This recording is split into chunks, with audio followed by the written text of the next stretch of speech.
दोस्तों ये बात तो हम सब जानते हैं, भारतीय सेना दुनिया के सर्वोच्च सेना में से एक है और उनके कई ऐसे रेजिमेंट्स हैं जिन पर हर एक भारतीय को आज गर्व है। पर अगर भारत की सबसे खूंखार रेजिमेंट और दिलेर रेजिमेंट की बात करें तो वो है गोरखा रेजिमेंट, जिसे दुश्मन भी खौफ खाता है। पर कई लोगों का सवाल था कि गोरखा का सिलेक्शन कैसे होता है, उस रेजिमेंट की सैलरी क्या होती है, गोरखा रेजिमेंट में जाने के लिए किन किन कठिनाइयों का सामना करना पड़ता है और गोरखा और एनएसजी कमांडो में आखिर डिफरेंस क्या होता है, और ऐसे कई सारे सवालों को हम इस वीडियो में विस्तार से समझेंगे। इसलिए अगर हमारी तरह आप भी इंडियन आर्मी से प्यार करते हैं तो उनके लिए लाइक करते हुए कमेंट में जय हिंद लिखना मत भूलिएगा। नमस्कार दोस्तों, मैं आपका होस्ट गौरव कश्यप आज के एक और इन्फॉर्मेटिव वीडियो में आपका स्वागत करता हूं और नए व्यूअर से रिक्वेस्ट करता हूं कि वो ऐसी और इन्फॉर्मेटिव वीडियो के लिए चैनल को सब्सक्राइब जरूर कर ले। तो आइए वीडियो शुरू करते हैं।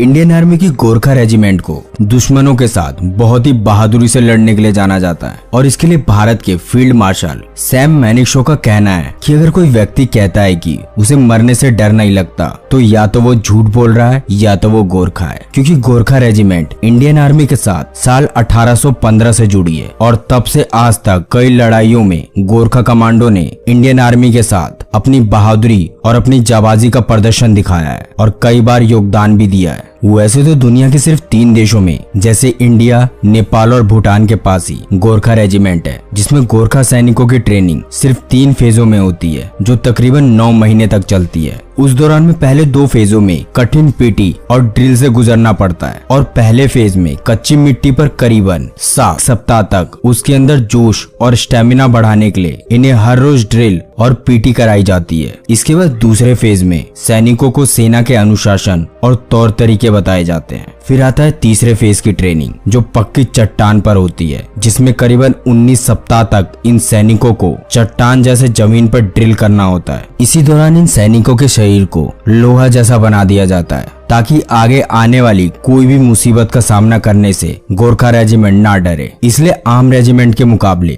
गोरखा कमांडो की ट्रेनिंग बिल्कुल अलग होती है। इसके अलावा गोरखा कमांडो अपने हथियार के लिए काफी प्रसिद्ध है, जिसको नेपाली भाषा में कुकरी कहा जाता है। असल में ये एक 12 इंच का एक लंबा चाकू है जिसको गोरखा का हर एक जवान अपने पास रखता है, क्योंकि इस चाकू के बारे में एक बहुत खास बात है कि जब कोई गोरखा अपनी कुकरी को बाहर निकालता है तो फिर वो अपने दुश्मनों को खून निकाले बिना उस कुकरी को दोबारा अंदर नहीं रखता है। वैसे तो कई लोगों का कहना है कि गोरखा कमांडो में एक जाति के सैनिकों को रखा जाता है, लेकिन हम आपको बता दें कि ऐसा बिल्कुल भी नहीं है। असल में गोरखा किसी भी एक स्पेशल जाति के सिपाही नहीं होते, बल्कि इनमें पहाड़ों में रहने वाले अलग अलग जातियों के लोग पूरी तरीके से शामिल किए जाते हैं। हालांकि वैसी बात करते हैं एनएसजी कमांडो की, जो भारत के सर्वश्रेष्ठ कमांडो में से एक है और ये दुनिया के टॉप 5 स्पेशल फोर्सेस में एक माने जाते हैं। दरअसल एनएसजी कमांडो को भारत के वीआईपी या महत्वपूर्ण लोगों की सुरक्षा की जिम्मेदारी पूरी तरह दी जाती है और इन्हीं एनएसजी कमांडो पर उनकी सुरक्षा भी निर्धारित होती है। वैसे एनएसजी कमांडो देश के सबसे खतरनाक कमांडो होते हैं और एनएसजी कमांडो को ही ब्लैक कमांडो कहा जाता है। इसलिए हमारे देश के प्रधानमंत्री से लेकर अन्य महत्वपूर्ण राजनेताओं की सुरक्षा के लिए एनएसजी कमांडो को ही तैनात किया जाता है, क्योंकि एनएसजी कमांडो प्रत्येक क्षण किसी भी स्थिति में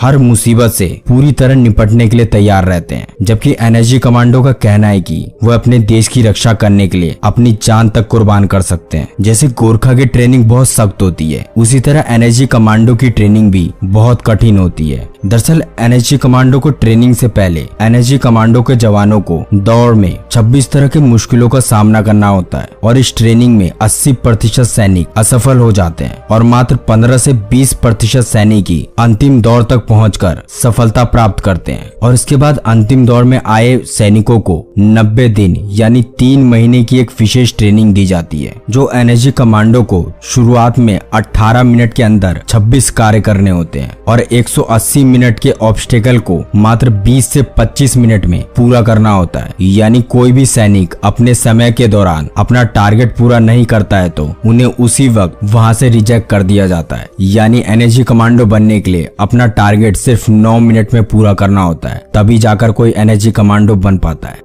दरअसल गोरखा कमांडो की सैलरी देखी जाए तो 11वीं गोरखा राइफल्स में कार्यरत सैनिकों को लगभग 7.7 लाख से लेकर 9.7 लाख के आसपास सैलरी दी जाती है और वहीं एनएसजी कमांडो की सैलरी देखी जाए तो मीडिया रिपोर्ट के मुताबिक एनएसजी कमांडो हर महीने 84,000 से लेकर 2.5 लाख रुपए तक कमाते हैं, जबकि एवरेज सैलरी की बात करें तो एनएसजी कमांडो को करीबन 1.5 लाख रुपए महीना मिलता है। दरअसल एसपीजी यानी सिक्योरिटी ऑफिसर ग्रुप की सैलरी भारत में 11.1 लाख रुपए दिया जाता है और जो विशेष सुरक्षा समूह अधिकारी हैं उन्हें 8 लाख से 15 लाख रुपए तक दिया जाता है। उसी तरह कमांडो के सिलेक्शन के बारे में जाने तो एनएसजी कमांडो सिलेक्शन प्रक्रिया की बात करें तो इसमें सीधी भर्ती का कोई तरीका नहीं है, क्योंकि एनएसजी के लिए सेना और पैरामिलिट्री फोर्स में से सैनिकों को सिलेक्ट किया जाता है। जबकि एक रिपोर्ट में बताया गया है कि एनएसजी के लिए करीबन 53% सिलेक्शन भारतीय सेना से होता है और अन्य 47% कमांडो को 4 पैरामिलिट्री फोर्स यानी सीआरपीएफ, आईटीबीएफ, आरएएफ और बीएसएफ इन सभी चारों सेनाओं से मिलाकर चुना जाता है। और वहीं एसपीजी कमांडो का सिलेक्शन भी सीधी तौर पर नहीं किया जाता,